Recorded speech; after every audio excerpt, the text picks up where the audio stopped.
बादशाह को 2 दिनों से नींद नहीं आ रही थी। बादशाह जिस केस पे काम कर रहा था वो बहुत कॉम्प्लिकेटेड था और बादशाह क्रिमिनल को ढूंढ नहीं पा रहा था। मिस्टर मेहरा का होटल नंबर 303 में मर्डर हो जाता है। अब मिस्टर मेहरा ने ड्रिंक किया था लेकिन उनके रूम में दारू नहीं थी, ना कोई पॉइजन की बोतल थी। रूम में कोई विंडो भी नहीं है और रूम भी अंदर से बंद था। रूम तो वेटर ने खोला था तो देखा कि मिस्टर मेहरा की डेथ हो गई है। तो सबसे बड़ा सवाल ये था कि खून हुआ कैसे, मिस्टर मेहरा ने ड्रिंक कैसे किया और खूनी खून करके भागा कैसे, और बॉडी के पास एक नट भी पड़ा हुआ मिला, वो कहां से आया। बादशाह ने रूम के बाहर के सीसीटीवी फुटेज भी देखे, उसमें भी रूम के अंदर कोई नहीं आया था, ना मिस्टर मेहरा बाहर गए और अंदर आए। बादशाह वापस शुरुआत से केस को देखना शुरू करता है। मिस्टर मेहरा की बॉडी को देख के आपको कोई सुराग मिल रहा है।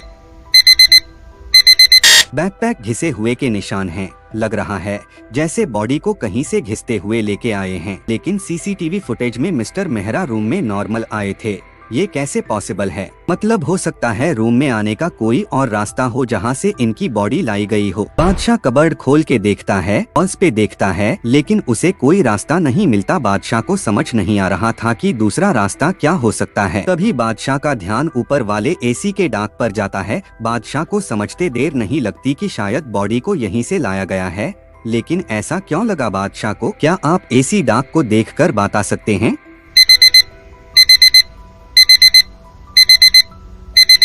एसी डक्ट के आजू बाजू गीला है, मतलब ये खोला गया है और इसका एक नट भी मिसिंग है। ये वही नॉट है जो डेड बॉडी के पास भी है, मतलब मर्डर कहीं और हुआ है और ये एसी डाक की मदद से बॉडी को यहाँ लाया गया है। लेकिन मिस्टर मेहरा तो रूम से बाहर गए नहीं थे, मतलब मिस्टर मेहरा भी ये एसी डाक की मदद से ही गए होंगे, लेकिन वो क्यों गए होंगे? तभी बेटर बताता है कि ये डार्क रूम नंबर 304 के साथ कॉमन है। बादशाह तुरंत रूम नंबर 304 ओपन करवाता है तो वो खाली रहता है। क्या आप इस रूम को देख के बता सकते हैं आपको इस रूम में क्या क्या क्लू मिल रहे हैं?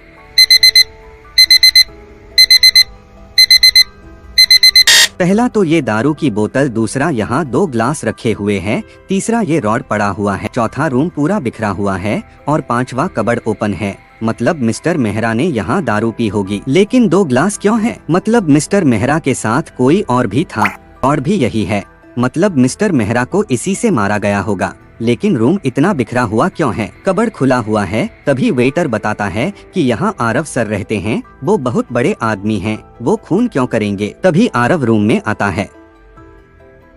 ये सब क्या हो रहा है मेरे रूम में? मिस्टर मेहरा का खून तुमने क्यों किया? खून? मिस्टर मेहरा कौन है? मैं कोई मेहरा को नहीं जानता हूँ और मैं तो कल मेरी गर्लफ्रेंड के घर पे था, यहाँ आया ही नहीं हूँ, तो मैं खून कैसे कर सकता हूँ? बादशाह सीसीटीवी फुटेज में दिखता है। अरे यह आर्क तो सही कह रहा है, ये कल यहाँ आया ही नहीं था। तभी वेटर बताता है सर रूम नंबर 304 का 305 में भी जाता है। रूम नंबर 305 भी ओपन करो। तो वेटर रूम नंबर 305 ओपन करता है। रूम तो एकदम साफ सुथरा दिख रहा था। अभी बादशाह को एक क्लू दिखता है। क्या आप इस रूम को देख के बता सकते हैं आपको क्या क्लू दिख रहा है?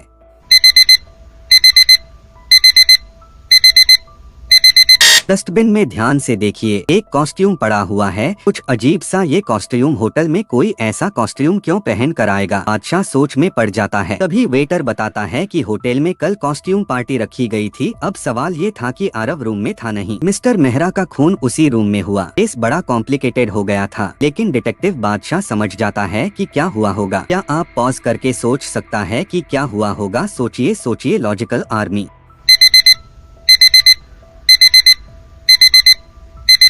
तो ये हुआ है मिस्टर मेहरा डाक की मदद से आरव के रूम में आए। आरव रूम में था नहीं तो दारू दिखी और पीने लग गए। वहीं रूम नंबर 305 के डाक से किलर आया, उसने शायद मिस्टर मेहरा को आरव समझा और खून कर दिया। लेकिन ये दोनों रूम में आए क्यों? तभी आरव जोर जोर से चिल्लाने लगता है, मैं बर्बाद हो गया, मैं बर्बाद हो गया, मैंने इस रूम में 50 लाख रुपए रखे थे, वो चोरी हो गए। बादशाह कॉस्ट्यूम पार्टी के फोटो देखता है तो खूनी उसे पार्टी में दिख जाता है। क्या आप इन फोटो को ध्यान से देख के बता सकते हैं कि खूनी ने क्या गड़बड़ की है?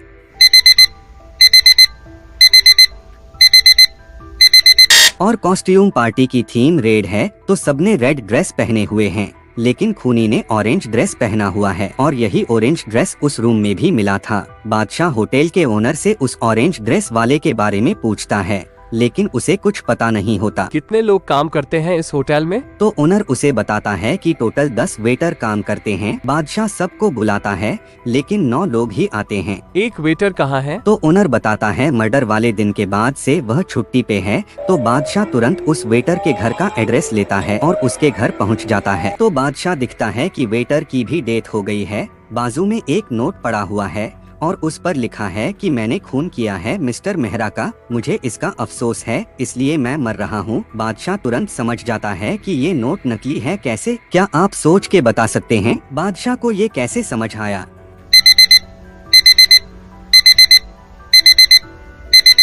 नोट के ऊपर जो पेन रखा हुआ है वो ब्लैक है, लेकिन नोट तो रेड पेन से लिखा हुआ है। मतलब ये लिखा किसी और ने है और उसके ऊपर पेन रख दिया। मतलब उसी ने इस वेटर का भी खून कर दिया। ये वेटर जरूर कुछ जानता हो। बादशाह कॉस्ट्यूम पार्टी की फोटोज को वापस ध्यान से देखता है तो तुरंत समझ जाता है कि यह सब किसने किया होगा। कैसे? क्या आप ये फोटोज को वापस देख के बता सकते हैं? आप चाहें तो वीडियो को रिपीट कर सकते हैं। कॉस्ट्यूम पार्टी के उस ऑरेंज ड्रेस वाले के शूज देखिए, वो शूज आरव के शूज से मिलते हैं। वो कॉस्ट्यूम पार्टी वाला बंदा आरव ही है। आरव होटल में रेगुलर आता है तो उसको इन डक्स के बारे में पता है। मिस्टर मेहरा को भी उसी ने बताया होगा। 2 ग्लासेस रखे हुए हैं, मतलब मिस्टर मेहरा और आरव ने पार्टी की होगी और फिर आरव ने उन्हें मार दिया। बादशाह केस की और तहकीकात करता है तो पता चलता है कि मिस्टर मेहरा उसकी गर्लफ्रेंड का ही हस्बैंड रहता है, इसलिए आरव उनका खून कर देता है। बादशाह आरव को पकड़ लेता है। Case solve. डिटेक्टिव बादशाह के लिए तो एक लाइक कर दिया करो यार।